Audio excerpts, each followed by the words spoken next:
podcast que está sendo gravado aqui no Teatro Casa Grande. Em primeiro lugar, queria agradecer o teatro e todos os técnicos que estão aqui com a gente por fazer esse momento ser possível. Queria já dar as boas-vindas a esses dois queridos amigos, Tuca Moraes e Manuel Gândara Carballido, para conversar sobre um tema que envolve cultura e, mais especificamente, o teatro, né? Então, o nosso tema do podcast, do episódio de hoje, é teatro online versus teatro presencial. Então, toda a discussão que envolve a existência desse teatro, se essa atividade que foi desenvolvida especialmente na pandemia é teatro, podemos considerá-la como teatro, e também as consequências da pandemia para a cultura como um todo no Brasil. Estamos aqui com a Tuca Moraes, que é atriz, diretora, produtora cultural e também produtora do Instituto Ensaio Aberto. Bem-vinda. E também com o meu amigo Manuel Gândara Carballido, que é filósofo, diretor de Direitos Humanos e Pensamento Crítico, coordenador acadêmico do Master em Direitos Humanos, Interculturalidade e Desenvolvimento da Universidade Pablo de Olavide, na Espanha, e professor visitante da Universidade Federal do Rio de Janeiro. Bem-vindo, Manuel. Bem, então, gente, o nosso tema hoje foi um tema bastante discutido já em outros meios, mas nunca, não sei se já tivemos algum podcast feito em um teatro sobre teatro, né? E o setor artístico, como todo mundo sabe, é um setor que foi muito afetado durante a pandemia do coronavírus, e a atividade teatro, né, que disse que é a arte do encontro, teve um impedimento momentâneo de existir. Então, outras, né, nesse novo normal, os produtores, atores, diretores e a equipe técnica todos eles criaram novas atividades e que podem ser também chamadas de teatro, né, ou teatro online, que ficou sendo chamado. A gente sabe que o teatro é uma atividade que depende da bilheteria, e depende também do contato direto com o público. Existem muitos teatros que são, muitas peças, né, que têm como mote, inclusive, a interação com o público nesse espaço coletivo.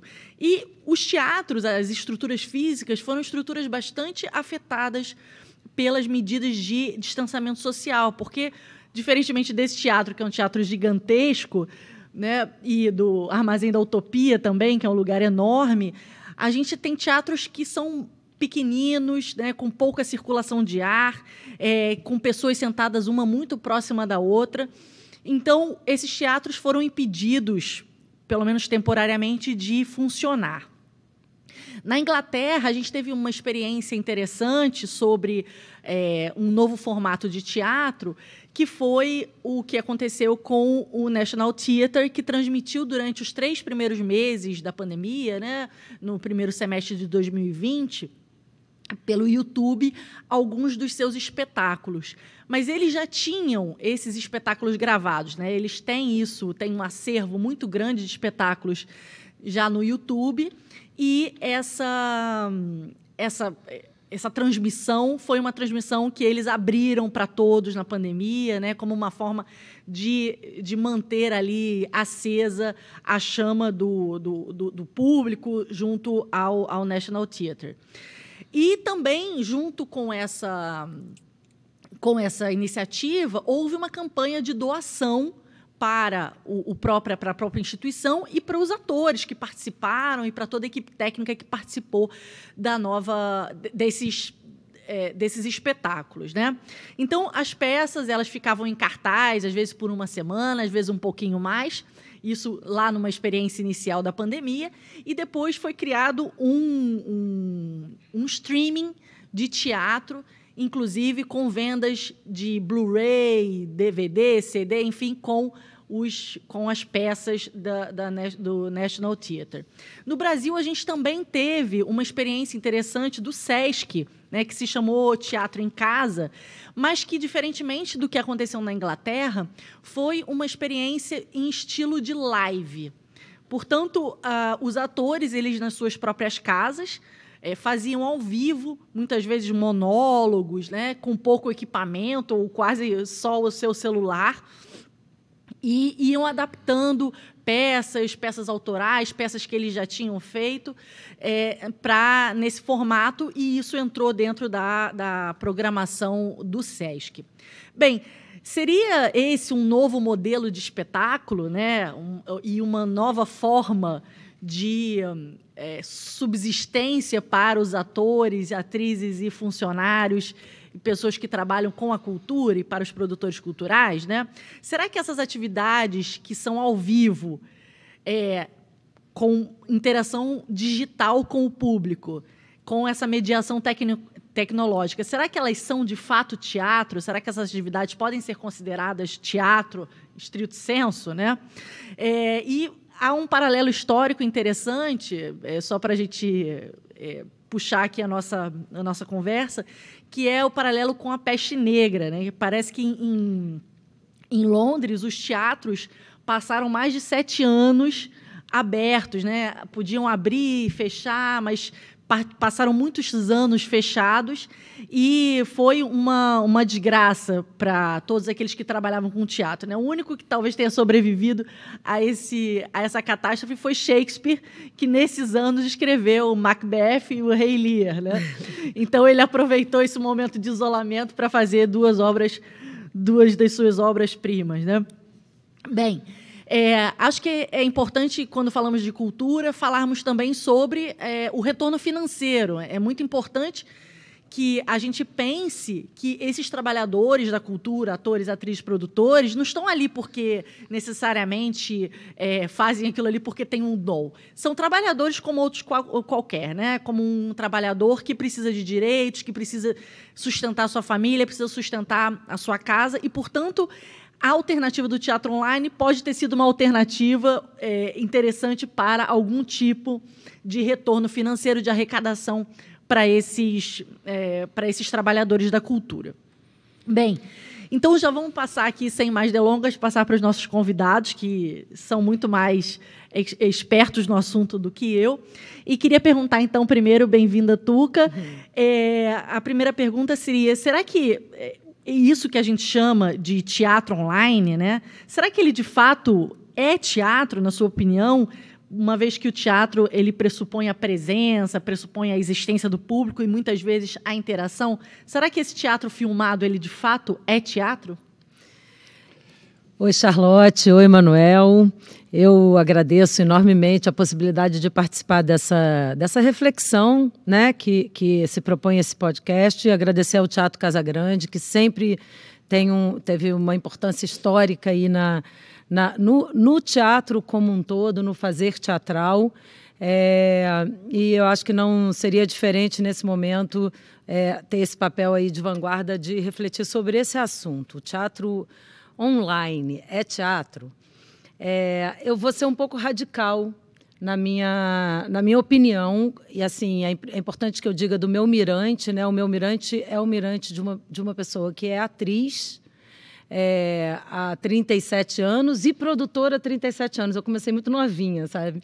Mas sempre eu tive essa deformação profissional de começar sendo atriz e produtora, né? Que normalmente as pessoas querem ser atores e vão virando produtores para poderem se produzir. Eu realmente comecei, ao mesmo tempo, sendo as duas coisas.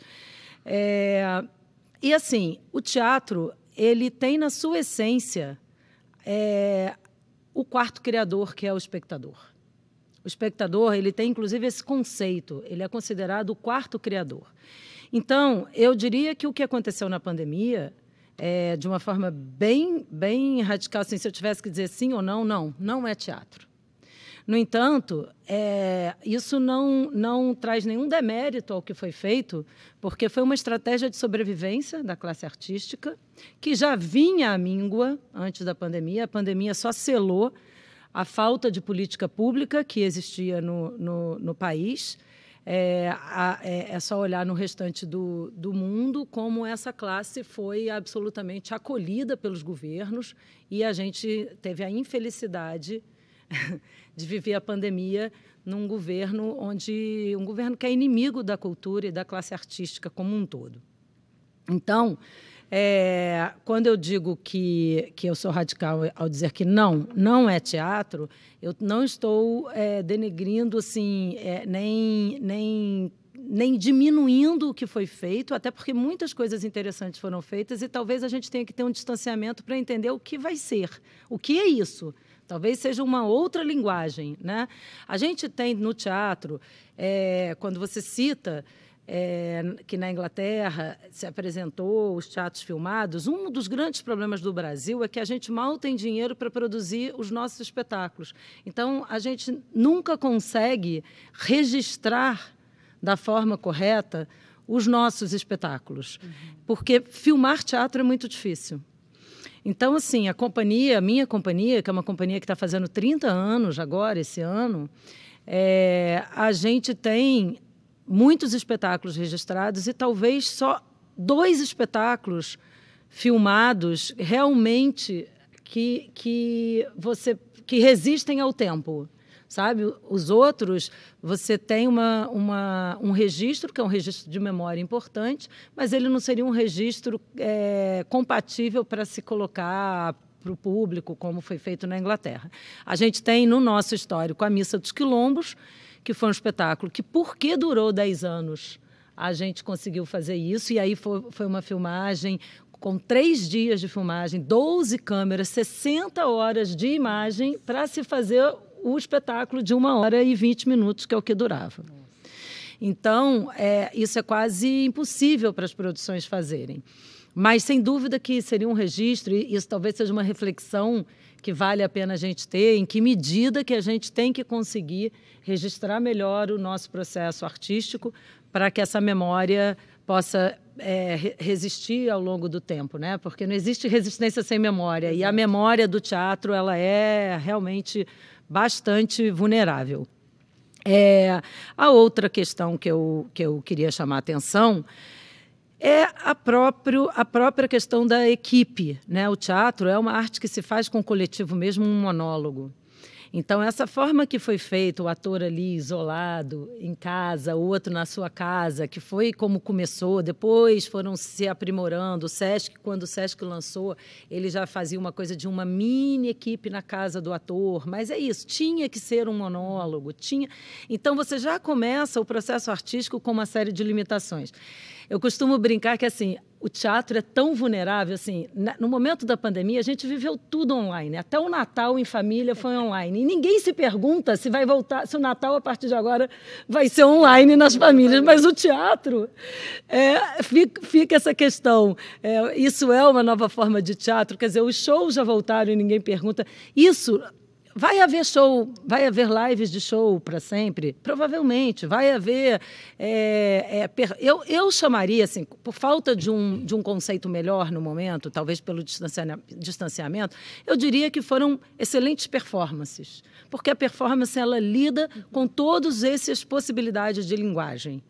Mas eu não diria que é teatro. Então, foram performances, algumas de bastante valor, e que... o que a gente pode, assim, o que aí vou falar de um ponto de vista muito particular, posso tirar desse momento, assim, nós, lá na Ensaio Aberto, nós estávamos estreando um espetáculo no dia que saiu o decreto. A gente estava com o público na casa, porque o decreto no Rio de Janeiro saiu às 7h30 da noite, então nós já estávamos vestidos de figurino, o público já no foyer, porque o espetáculo era às 8 horas, a gente estava reestreando a Mandrágora, e a gente se reuniu e o nosso advogado disse assim, olha, vocês podem fazer o espetáculo, porque o decreto acabou de sair, mas amanhã já não tem.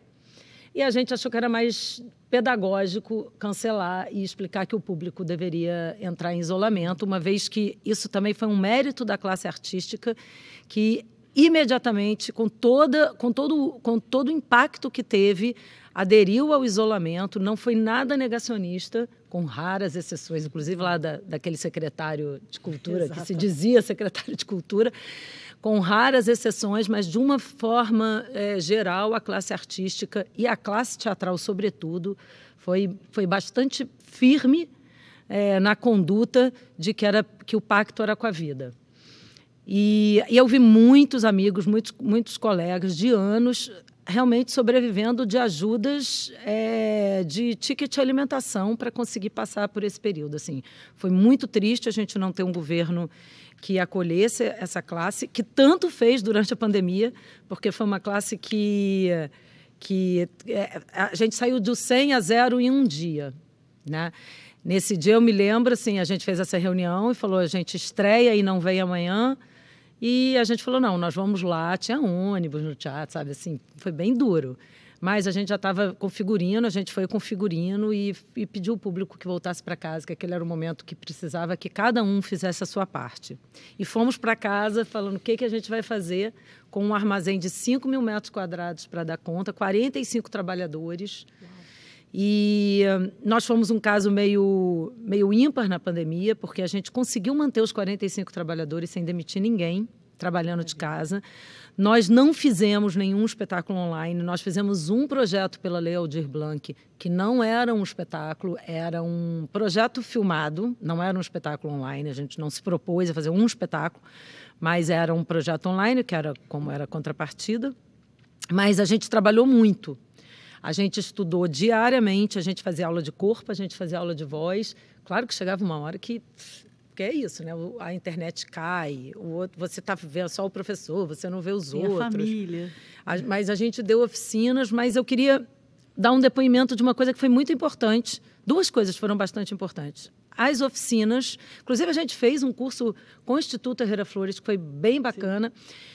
Todas as oficinas que a gente deu, a gente ampliou muito regionalmente o que era oficina, porque a gente teve gente de fora do Brasil até participando das oficinas. Então, às vezes, oficinas que eram para 20 pessoas, a gente teve 120, 60, dependendo do formato. Quando era um formato que não era um formato interativo, né, era um formato de live, a gente pôde ampliar enormemente o alcance. E a gente assim o fez. E depois aquele material continua lá no canal da companhia no YouTube, então ele continua sendo revisitado. E a gente teve esse foi o maior desafio para a gente, porque a gente precisava fazer uma criação, porque a gente queria voltar a abrir o espaço imediatamente quando pudesse. E a gente tinha que estar com o espetáculo criado. E os nossos espetáculos hoje em dia, por a gente ter bastante apoio de emendas parlamentares, os nossos espetáculos a nossa criação envolve oficinas abertas. Então, a gente tem oficina de figurino, oficina de cenário, oficina de iluminação, de música, com os criadores do espetáculo. E aí a gente nunca tinha feito uma criação online. E a gente teve que, então, lançar a mão do trabalho em 3D. E, então, o nosso cenário, a gente tem um cenógrafo que até hoje faz maquete, coisa que já é rara, cada vez mais raro, mas nós temos maquetes dos nossos cenários. Ele colocou essa maquete numa planta 3D, num software. O nosso iluminador foi atrás de um software que dialogasse mais com o teatro, porque os softwares que os shows já usam mais refletores de show e menos de teatro. Então, era muita adaptação. E aí ele conseguiu achar um software que trabalhava mais com os refletores de teatro. E nós criamos, então, toda a iluminação do Dragão, do espetáculo Dragão, em 3D, dando uma oficina. E aí a música foi feita em cima disso. E quando a gente foi para a nossa maquete 1 por 1, quando a gente entrou no armazém para montar o cenário, etc., a luz foi simplesmente pegar um cartão e colocar na mesa de luz e 90% dela estava pronta. Ela teve um pequeno ajuste, por óbvio, mas foi um pequeno ajuste. A gente tinha tempos de troca de cenário com música, luz, só faltava ator entrar e dentro. Agora o ator tinha que entrar também dentro daqueles tempos todos, entendeu? Assim, meu filho, o cenário acontece isso nesse tempo, não pode ter improvisação. Isso foi incrível, assim, foi um processo surpreendente, porque quando a gente viu aquilo acontecendo, uma coisa que os atores já conheciam muito, porque os atores viram e reviram aquelas transições, o espetáculo ele era todo cheio de transições, a gente já conhecia muito aquilo que a gente estava fazendo. Isso acelerou demais o processo artístico e a gente teve um dos mais belos espetáculos da companhia, e eu reputo a essa questão técnica, a esse domínio técnico que os atores tinham pelo estudo feito com a tecnologia. Então, assim, a gente tem que usar a tecnologia a nosso favor. Mas, se é teatro ou não é teatro, eu diria que não. Eu vou passar aqui para o meu amigo falar um pouquinho, porque eu falo demais. Uma outra coisa que eu queria falar em relação a isso a gente, que aí é uma reflexão, talvez, para um próximo podcast, é exatamente o que a gente hoje... O que as redes sociais, essas novas formas de comunicação estão nos trazendo, os TikToks da vida, os emojis da vida. A gente está entrando numa fase de comunicação quase que padronizada, né? Quase que assim, às vezes, se você passa um WhatsApp e você não põe uma figurinha, parece que o seu WhatsApp é seco, né? Que você é uma pessoa... Você é grosseiro. Você é grosseiro, quase. Se você não põe um joinha, um coraçãozinho, um beijinho com coração... E aí, quando às vezes eu olho nos TikToks, assim, eu vejo um monte de gente com aquele mesmo TikTok, aí todo mundo se achando assim, eu sou ator, eu sou capaz de fazer isso. Então, a gente está fazendo um afunilamento na comunicação, quase que uma infantilização mesmo, sabe? Onde eu acho que o teatro tem um papel fundamental para contrapor a isso. E, sobretudo, ele presencialmente, porque aí, assim, para terminar minha fala, o teatro essa arte é uma arte... O teatro é muito artesanal. E esse encontro de cada dia é um encontro único, ele não se repete. Aquele público é único. É preciso que o público se veja, assim, é preciso que o público veja que público está ali dentro. Nós, da Ensaio Aberto, temos um trabalho com o público chamado Ciência do Novo Público, onde a gente trabalha um público heterogêneo em cada espetáculo.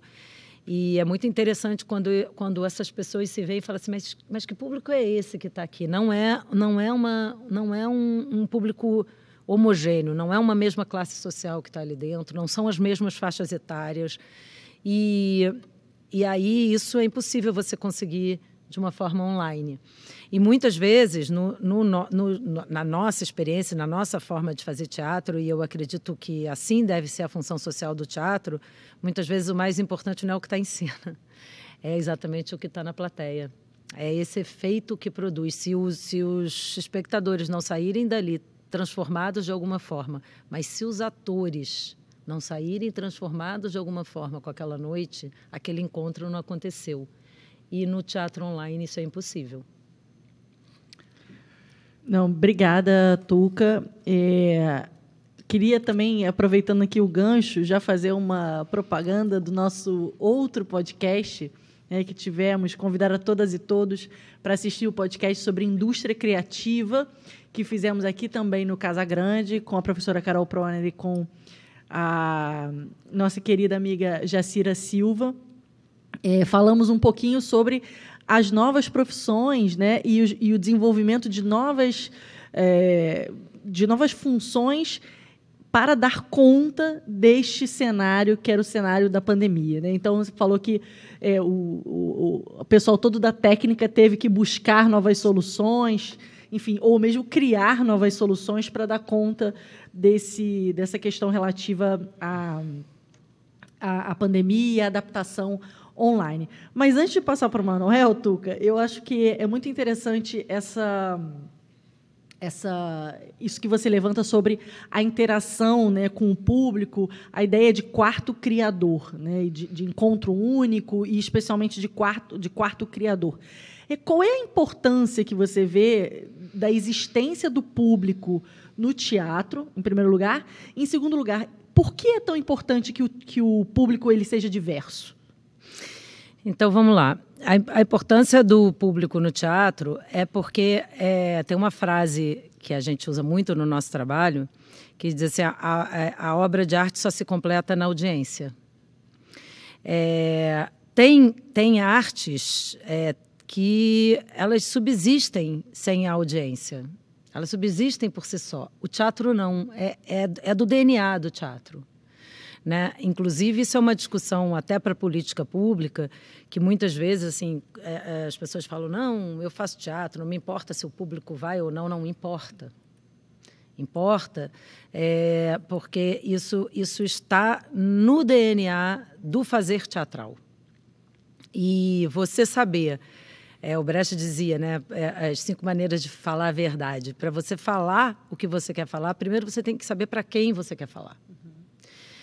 E então a arte cênica aí não é só o teatro, aí é a dança, a própria música. Ela não é feita, ela para ter esse efeito bumerangue, ela precisa passar por esse quarto criador. Ela precisa passar pela presença, pela copresença do espectador. A Riane Minuschini falava uma coisa muito, muito bacana, que ela dizia assim, a gente deve fazer um espetáculo pensando que tem um espectador na plateia, que é a última vez que ele está indo ao teatro, e que tem um que é a primeira vez. E não é poucas vezes, no caso da companhia, que a gente leva espectadores pela primeira vez ao teatro.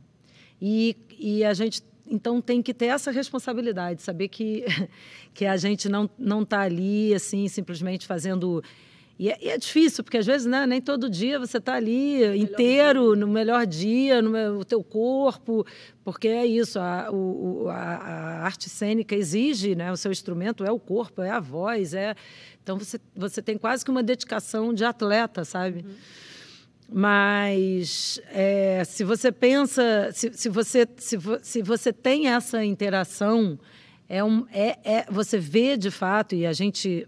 eu posso dizer isso com muita tranquilidade, assim, a gente que tem 30 anos, 30 anos só da companhia em Céu Aberto, tem espectadores que acompanham a gente desde o primeiro espetáculo, sabe? E é surpreendente quando você vê que ele volta, e volta levando o filho, volta levando o neto, né? Porque 30 anos depois... então, assim, você acaba tendo um vínculo que você nem tem noção desse vínculo. Agora, sobre a questão do público ser heterogêneo, isso está muito ligado ao trabalho, ao trabalho que a gente faz um pouco em relação a essa questão da arte do espectador. Assim, a nossa sociedade é uma sociedade bem diversa, né? Bem desigual, bem diversa. Se isso não tiver refletido na nossa plateia, tem alguma coisa errada. E muitas vezes a gente não pensa. Na realidade, o Brasil não pensa muito nessa formação da plateia, né? Se você pegar no mundo, até a Broadway, os ingressos espontâneos significam em torno de 20% da bilheteria de um teatro. Então, esse trabalho antecipado com o público, ele existe no mundo inteiro. O Brasil não caiu a ficha, por isso que a gente ouve tanto assim, a gente tem problema de público, o público não quer mais o teatro. Eu te afirmo que isso não é verdade. Assim, o Armazém da Utopia, a gente faz lá um trabalho que a gente tem público absolutamente em todos os espetáculos, mas não é um público que vem de uma forma espontânea, ele é um público pensado, tem um mapeamento, como é que a gente quer compor a casa, o que é um público especializado. Assim, a gente está tratando de um tema, é importante ter especialistas naquele tema, é importante ter gente que está indo pela primeira vez ao teatro, é importante ter pessoas da classe que vão olhar com um outro olhar. Então, assim, quanto mais você conseguir espelhar a sociedade na plateia, mais aquele espetáculo entra em ebulição. Sim. Mais aquele espetáculo é verdadeiro e não simplesmente uma repetição que você vai lá, liga o automático e faz. Porque tem um retorno de reação, tem um retorno... A gente da classe artística a gente ouve muito quando está ensaiando assim, mas se eu fizer isso, será que o público vai entender? A gente se acha meio um pouco mais inteligente do que as pessoas, né? Mas e que é uma grande besteira, porque a gente às vezes tem pessoas na nossa plateia, assim, um mega ultra especialista naquele tema e uma pessoa que é semi-analfabeta, e quando a gente conversa no final do espetáculo, o espetáculo tem valor de uso para aquelas duas pessoas, e isso é que é importante. Claro que o semi-analfabeto não vai ter a mesma visão, nem vai falar as mesmas coisas do que o especialista. Eles vão ver coisas diferentes. E nem sempre o especialista vai ver as melhores coisas, diga-se de passagem. Muitas vezes o novo vem dessa plateia que não tem o menor preconceito. Exato. Entendeu? Agora mesmo, no Morte e Vida, a gente teve uma senhora que é moradora ali da região, que enterrou irmãos na rede, como tinha a imagem no Morte e Vida. E ela falava assim, a gente levava na rede, voltava com a rede, e eu dormia na rede, porque eu não tinha cama. Uma senhora que está ali, contemporânea. Então, e aquilo ali que a gente estava representando não fazia parte do mundo de nenhum daqueles atores. Então, assim, o depoimento daquela mulher era muito mais importante do que qualquer coisa que a gente estivesse fazendo. E muitas vezes o ator é meio prepotente, né? Ele acha que ele sabe mais, a gente não sabe mais do que aquela mulher daquela vida severina. Sim. Entendeu? Então a gente tem que dar um passo atrás, ser um pouco mais humilde e receber um pouco. E a gente vê na plateia, a gente vê a reação, a gente vê o olho, sabe? Esse contato com a plateia é muito forte. Então, isso, e é muito transformador também, assim, o dia que vai um espectador desse, isso se torna inesquecível para os atores, e o espetáculo do dia seguinte é diferente. E também porque é importante para quem... O teatro é a arte do presente.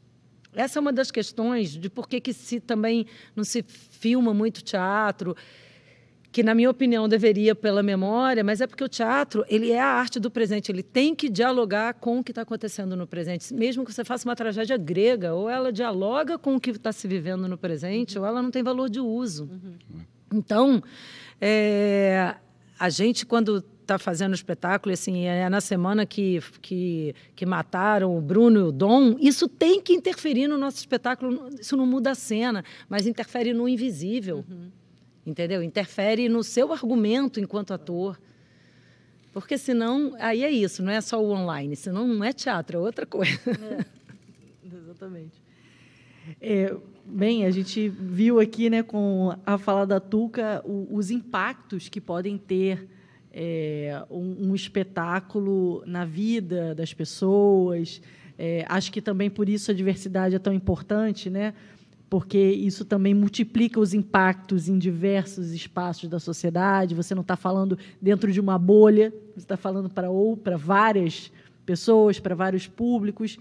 E, no Brasil, como você mesmo mencionou, a gente já tinha, antes da pandemia, o teatro sofrendo com falta de incentivos, com falta de políticas públicas, com falta...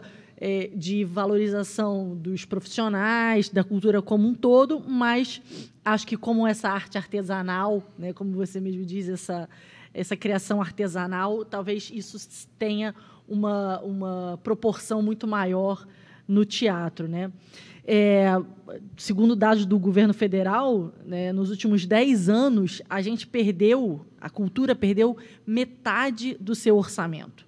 Isso é gravíssimo, né? E aí, já passando para o Manuel, já dentro ainda desse mesmo tema, eu queria saber, Manuel, na sua opinião, qual a importância da arte para a sociedade, né? Qual a importância da arte para a sociedade em tempos de pandemia, mas também em tempos de normalidade? Bom, obrigado. Bom, eu quero começar agradecendo a oportunidade de saludar a Tuca, saludar a você, Charlotte, agradecer também a Casa Grande pela ideia de ter este espaço. Eu acho fundamental estes espaços que nos permitem refletir, até porque a gente ainda está nessa transição pandemia, pós-pandemia. Na verdade, a pandemia não acabou, mas ao mesmo tempo eu acho que é importante ter estes espaços de reflexão, porque parece que a pressa por sair da pandemia não pode fazer esquecer os possíveis aprendizados da própria pandemia.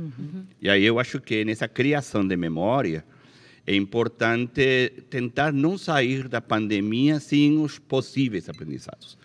Eu lembro quando a pandemia estava começando, já estava um monte de pessoas tentando explicar como vai ser o mundo depois da pandemia.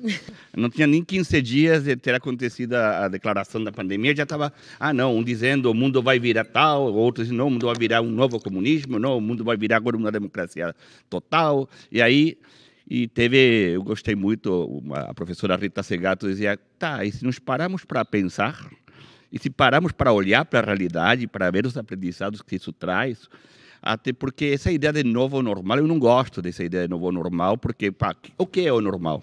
Qual era a normalidade antes da pandemia? É normal essa redução de verba pública para a cultura? vamos normalizar determinadas coisas que foram feitas durante a pandemia, mas como necessidade. Eu entendo essas criações que foram feitas durante a pandemia como uma saída que foi possível, dada o distanciamento social, beleza. Aí vamos ter coisas que vão se manter, mas vamos tentar pensar o que vamos manter e o que não dá para manter. Porque eu penso na cultura, ou penso também na educação. Também a educação foi possível, era o que era possível, no online. Agora, isso significa que tudo tem que se manter online? Não, porque, olha, assim como no teatro, também não na educação, o contato corpo a corpo é fundamental. Então, esse retorno, eu acho que, Tuca, você sabe disso muito mais do que eu, mas eu acho que na obra, tem um acontecimento, acontece uma coisa. E o que acontece é nessa interação com o público. E não pode acontecer igual se você está online. Uma coisa é, vamos transmitir uma obra de teatro. Mas a obra de teatro é a obra de teatro com a presença, com a corporalidade. Que eu acho, tem uma coisa aí que eu acho que é importante para pensar, que é o fato do encontro corpo a corpo, na presença do outro. A presença do outro traz um evento que tem que ser reconhecido na sua, assim, é uma coisa única e não pode abrir mão dele. E aí então vamos sair da pandemia, com que aprendizados para pensar juntos o futuro? Porque aí então não é nem é normal o que estava antes, nem é o normal o que aconteceu durante a pandemia, e não vamos normalizar tanta coisa que está acontecendo agora, se aproveitando da pandemia para instaurar, por exemplo, umas medidas neoliberais absurdas, de ainda mais recorte de verba, ainda mais destruição da cultura, ainda mais destruição da educação pública. Então, não vamos normalizar coisas que foram medidas extraordinárias na pandemia e que agora querem passar um discurso como, bom, agora é o que dá, não vamos ter mais encontros, sei lá, não vamos ter mais eventos presenciais, porque não dá. Não, você está aproveitando para cortar a verba, e então não normalizar esse discurso. Então, eu acho que se para uma coisa serve a cultura, é para não normalizar o que não pode ser aceito de forma nenhuma. Ou seja, não aceitar o que quer ser apresentado como normal. Se para uma coisa tem que servir a cultura, é para questionar aquilo que o poder quer colocar como normal. Porque não é normal. Se para uma coisa tem que servir a cultura, é para desnaturalizar e desnormalizar os discursos únicos, os discursos do poder. Então, cultura, educação é produção de alternativas, é produção de outros olhares, é criação de outros mundos. Se uma coisa tenta fazer sempre o poder, qualquer poder, é normalizar o seu discurso. E aí vem a cultura, e vem a educação, vem a criação artística para dizer, olha, mas tem outros mundos possíveis, tem outros olhares sobre o mundo, tem outros discursos, outras narrativas. Então, eu acho que não é por acaso quando o poder tenta constranger o campo cultural e o campo educativo, porque o que ele está tentando é evitar que esses outros discursos sejam colocados no debate público, sejam colocados na sociedade. E aí eu tento controlar, ou invisibilizando esses discursos, ou tentando controlar eles pela via da verba. Eu não vou dar verba, e se você quer ter acesso a essa verba pública, você tem que, de alguma maneira, se ajeitar à nossa narrativa. Então, cuidado com essas falsas normalidades, que são medidas que foram tomadas durante a pandemia, ou que estão sendo tomadas agora, o que a Naomi Klein está falando, esse choque, não é? Esse choque para avançar na forma neoliberal. E aí, então, não é por acaso, eu vou insistir nisso, que a cultura esteja sofrendo esse embate, porque a cultura é que nos abre a possibilidade de pensar juntos outros campos possíveis. Então, quando o pensamento crítico, o pensamento que é criado no encontro das pessoas, que é criado a partir da diversidade, combate esse discurso único do poder, obviamente o poder reage. E como reage o poder? O poder reage tentando invisibilizar esses outros discursos, tentando que esses criadores não tenham palco para se pronunciar, ou tentando proibir eles. E aí tem várias formas de proibir. Você pode proibir diretamente por uma lei ou esvaziando o orçamento. E é uma forma indireta também de fazer desaparecer essa criação de alternativas. Então, é fundamental entender a importância da cultura na criação do debate permanente que a sociedade democrática precisa. E eu acho que é por isso que o compromisso democrático também tem que ser um compromisso com quem faz possível a criação cultural. Então, não é por acaso que toda tentativa de criar lei para apoio ao campo cultural está sendo agora um campo de disputa. É proposta uma lei para o apoio do setor cultural e aí tem que, não, então eu vou vetar, eu vou tentar que isso não passe em frente e tal. Então, eu acho importante não ser ingênuos com essas situações para poder entender que o que está em jogo é o próprio debate democrático. O que está em jogo é a possibilidade de pensar alternativas juntos, é a possibilidade de ter outros discursos no debate, para não ter um discurso único que se apresente como normal, seja novo normal, velho normal, ou normal que for, porque não é normal, é uma criação do poder para tentar unificar, homogeneizar a sociedade na lógica bem do neoliberalismo. A gente já, falando de Reino Unido, né, me fez lembrar a Margaret Thatcher, né, falando "there is no alternative". Uhum. Então, realmente não temos alternativa. Este é o caminho único, é o discurso único, é a cultura única, e a cultura realmente traz a gente, enfim, o teatro, o cinema, as criações trazem questionamentos, trazem novas alternativas existem, né? É possível ter outro mundo, é possível pensar outro mundo, né? E o Brasil, nos últimos tempos, tem sofrido, né? Acho que isso não é uma coisa, não é exclusivo do neoliberalismo, né? A desvalorização da cultura, mas acho que agora, acima de tudo, a gente tem uma desvalorização da cultura juntamente com a desvalorização especialmente das atividades que são coletivas. Então, como teatro, como encontros, né? E como espaços também, como os sindicatos, os partidos políticos, que são espaços de resistência e de força, né? E aí, já para emendar numa segunda pergunta, né? De que forma esse desmonte da cultura ele impacta no coletivo? Né? De que forma esse discurso, essa racionalidade individualista, ela interfere na sociedade e, especialmente, na democracia que a gente tem hoje? Olha, eu acho que o impacto é direto, porque se tem uma coisa muito própria dessa proposta neoliberal, tem uma concepção de sujeito que é individual. No neoliberalismo, a pessoa se acha empresário de si próprio. Então, eu sou um empresário de mim próprio, tenho que acumular capital enquanto sujeito, e aí eu me relaciono com o outro, que também é um empresário de si próprio, e a gente vai concorrer na sociedade de mercado. Esse é o modelinho neoliberal, né? E aí, quando a cultura traz e confronta esse discurso, diz, não, desculpa, tem outros mundos possíveis, outras subjetividades também possíveis, tem outra forma de constituir sociedade possível. E aí, então, confronta esse discurso individualista, concorrencial, para pensar, para nos reconhecer enquanto sujeitos sociais, enquanto sujeitos políticos e sociais. Então, fica muito claro como a construção de uma oferta cultural robusta que permita o encontro dos corpos, dos discursos, o debate. Não tem nada mais democrático que a possibilidade do debate, do próprio debate. É que o próprio da democracia é o dissenso, e o debate é a partir do dissenso. Não é um falso consenso, onde todo mundo está calado, todo mundo repete o mesmo discursinho. Isso não é democracia. Democracia é, a partir do encontro da diversidade, a possibilidade de constituir um projeto onde todos e todas sejamos reconhecidos e nos sintamos parte.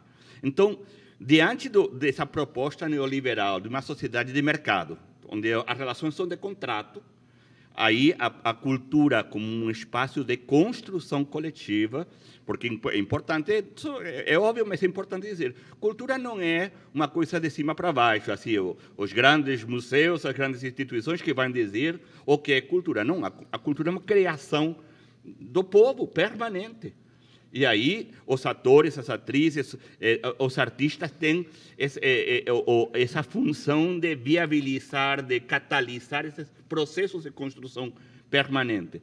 Mas, claro, isso só é possível na medida em que eu me reconheço no outro, no encontro com o outro. Uma sociedade neoliberal onde cada um se acha empresário de si próprio não acredita na possibilidade de construção coletiva. Não acredita no debate, que um debate que seja a possibilidade de uma construção entre todos e todas, a construção coletiva do conhecimento. Então, nesse sentido, é importante entender que a cultura é o espaço que nos faz possível nos reconhecer como sujeitos sociais e coletivos. E, portanto, está diretamente confrontada com essa ideia individualista, concorrencial, como eu como empresário de si próprio, etc., etc. É por aí que eu entendo o grande desafio que é o campo cultural para o poder que tenta estabelecer a sociedade neoliberal como a única possibilidade.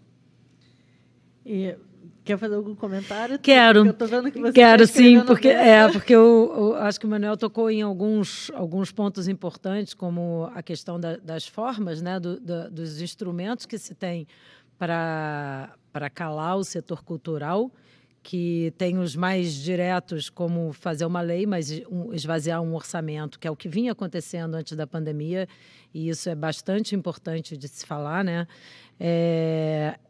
E quando ele diz assim, o que a cultura serve para desnaturalizar, né, eu acho que é um ponto bastante importante da gente pensar, que é você trazer um novo olhar e dizer assim, isso foi assim, mas historicizar porque foi assim, né? E, portanto, se é histórico, é possível de mudar. E é óbvio que a cultura... ela tem, sim, um grande perigo, né? Que é ela organizar as pessoas. E por isso que você toca no ponto de por que os sindicatos estão sendo calados e, sobretudo, as formas de arte coletivas estão sendo caladas, né? Porque o que ela tem de perigo não é o que ela... Não é o que se consegue mensurar. Foram feitas tantas sessões, atingiu tantos espectadores. Isso não tem risco nenhum.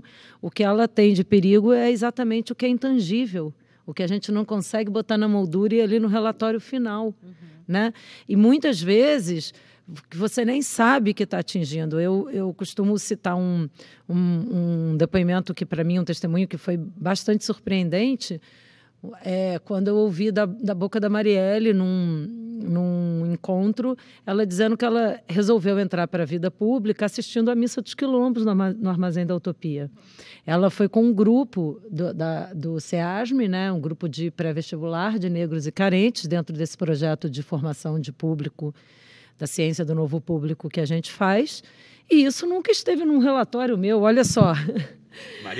Marielle Franco, entendeu? Isso não entra num relatório. E esse é o perigo, né? Porque ele realmente, ela consegue, esse momento do encontro corpo a corpo, ela produz uma outra coisa que não está nos relatórios, mas que significa um risco para quem quer normatizar tudo, para um regime autoritário, como o que a gente vem vivendo no Brasil. E a gente está muito longe, a gente teve muito retrocesso, sabe, nos últimos 4 anos, essa é a verdade. A gente vinha aí engatinhando nesse processo de diversidade, de reconhecimento de que essa troca de conhecimentos, essa formação de conhecimentos é possível e necessária. A gente estava num processo engatinhando, literalmente. A gente andou muito para trás. Mas o que eu acho é que, vou dizer assim, da classe teatral, foi muito importante, eu estou aqui com os técnicos nos filmando, a união que houve dos artistas com os técnicos nesse momento, porque até pareciam duas classes separadas e não são. Poucos são os grupos que conseguem trabalhar com os técnicos de uma forma unificada, de que nós estamos no mesmo lugar. E isso a pandemia uniu de novo. Então, os técnicos se sentiram parte do fazer artístico e os artistas que não estavam atentos a isso entenderam que eles não são nada se eles não tiverem os técnicos juntos. Então, isso foi uma das coisas bastante importantes que aconteceu na pandemia. A outra coisa que aconteceu na pandemia é que eu acho que a solidariedade mesmo, sabe? Eu acho que a gente estava... o caminho neoliberal vai colocando as pessoas num lugar individualista e de que eu tenho que matar um leão por dia para sobreviver, então não olho para o meu lado. E na pandemia a classe teve que olhar para o lado, assim. Isso foi uma retomada. Eu diria que em relação aos grupos e companhias teatrais no Brasil, que é o lugar que eu me coloco, muitos grupos ficaram muito mal, muito vulneráveis mesmo. Mas, por exemplo, nesse momento agora existe um movimento que acontece lá no Armazém da Utopia, chamado Em Boa Companhia, onde a gente está trabalhando e ajudando alguns grupos nacionais a captarem recursos e a se viabilizarem, inclusive trocando experiência, assim, do que é preciso fazer para que esses grupos se organizem. Então, a gente recebeu mês passado o Grupo Alfenim da Paraíba, no mês que vem a gente recebe a Companhia do Latão de São Paulo, a Nós Aqui Travês. Então, você começa a dizer assim, quem são os seus braços, sabe? Como você pode ajudar outros coletivos a não sucumbirem ao que aconteceu, se você, nesse momento, está, de alguma forma, com mais clareza e mais fortalecido. E aí, obviamente, você tem, né, as pessoas que vão ter um papel de liderança sempre e as pessoas que não vão deixar passar. Assim, a gente voltou a fazer um estudo sobre a Olga Benário, e é incrível, assim, se você olha os testemunhos das companheiras dela, tanto dos campos de concentração, quanto quando ela foi presa no Brasil, o quanto ela ali, moída, grávida, mas o quanto ela fazia as pessoas pentearem o cabelo, fazerem ginástica, comer. Então, assim, sabe, algumas pessoas assumem esse papel e dizem assim, nós não podemos morrer, o nosso pacto é com a vida. Eu acho que isso, assim, é o que a gente leva dessa pandemia. Se nós não estivermos juntos, atento que o papel da arte é o papel de desnaturalizar, como o Manuel falou, de trazer, de contrapor os suados argumentos da razão, né? De tocar num ponto onde só a arte pode tocar, que é um ponto que ele não cabe numa moldura. Assim, a forma que eu produzo não é a forma que o outro grupo produz, não é o mesmo repertório, e a gente precisa conseguir se ajudar e saber que todas essas caixinhas são possíveis. Mas é luta. Sobre essa diversidade da possibilidade que a arte oferece, bom, eu não vou entrar no tema se é teatro, não é teatro, mas o que eu acho que é interessante de fato está acontecendo já, a tecnologia entrava no teatro antes da pandemia, óbvio, não do jeito que entrou durante a pandemia, mas o fato é que se abriu um campo de exploração. Sim. E esse campo de exploração está aberto, vai continuar. Eu acredito que é fundamental a presença, o encontro, a corporalidade, mas não sei se vai ser chamado de teatro, vai ser chamado de outra forma, não importa, mas isso dá conta da criatividade, da oportunidade de uma exploração que permite novas formas de comunicação e também porque permite uma divulgação muito mais ampla. É aquela, não? Você o encontro corpo a corpo tem a dificuldade de que chega a menos pessoas. Essas outras formas podem chegar para mais pessoas. Beleza, então não tem que ter uma ou a outra. Exatamente. É a possibilidade de uma criação permanente com distintos públicos, até com distintos objetivos, pode ser, mas, de qualquer forma, é a produção de novos protocolos, de novas formas de comunicação, e aí uma mensagem que continuará sendo a possibilidade de um diálogo para a criação de possibilidades. Gostei dessa, porque no final, quando a gente fala de deconstruir, é historizar. Olha, esse discurso tem um contexto, esse discurso responde a um debate, esse discurso responde a um determinado momento histórico, esse discurso tem interesses por trás que estão sendo contrapostos, e então a gente desnaturaliza, desnormaliza os discursos para então possibilitar a criação de um consenso novo que nos permite avançar. Eu acho que esse, entre outros, é o papel da cultura, da arte, e o teatro, sem dúvida, nesse sentido, é fundamental para a sociedade. Gente, maravilha. Infelizmente, a gente não tem mais tempo.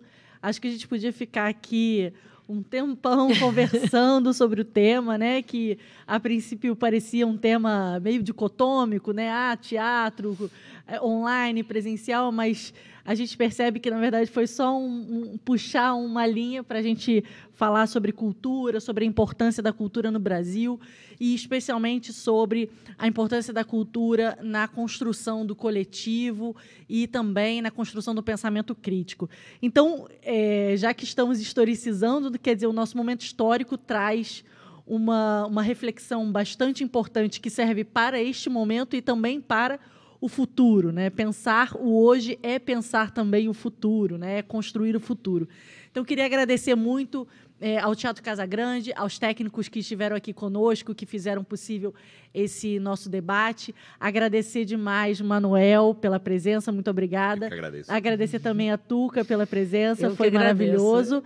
E convidamos vocês a ficarem ligados aí no nosso YouTube para que a gente possa ter sempre vocês como espectadores, seja aqui no nosso teatro presencial, mas também seja aqui no nosso podcast online. Muito obrigada, gente.